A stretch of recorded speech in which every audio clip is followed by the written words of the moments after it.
نخوشیا پنجشیری که جوان نخوشیان کتانا چاره سریا و به درستی نهات یدیتنو لگور آماران جی روش برو جف نخوشیا بربه زیده بونه. لپارزگاه دوگ جی نخوش و کسو کارن وان نخوشان گازندان جی کیمیا درمانو نبون آمیرین تایبتن و نخوشی دکن. درمانیت کیمیایی نه. او گلکت کیمنو و گلکت بزحمت دنیا دویجی وقتی خدا جوان کمیات خلاص بی کویه پشتی که اشاره لیزبری و کوی دوید کوی جی جهازی که هل سلیمانی جی احتمالات 4 حیوان 5 حیوان شونی ده موعدی داد بوش در وجه خدا نیوی خیرانی پیشینو بچتش در و درمانت کیمن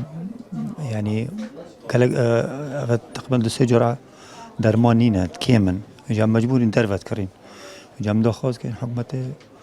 كو اوان درمانا بمادابين كان شريط خينه ميتين پنجره شريط بيستي ميتين دکتوره که تایبتمند و نخوشی جی داخازا هریکاری دیگه و دوبیجه پشتی هاتنا آواره و پنابران و تکچونا بار آبوری هرمه چاره سریا و نخوشی جی لاواز بویه.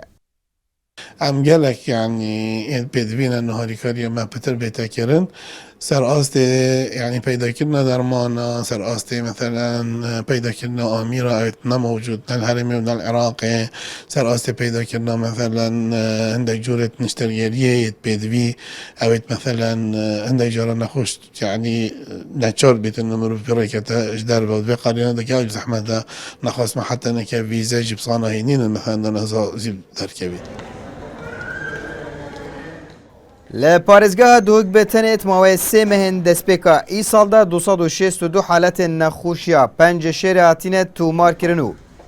جوانان جی 136 جه رگز نرنو 126 جه رگز منو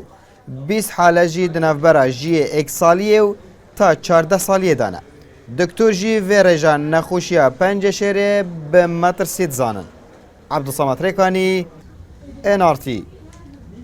دهوک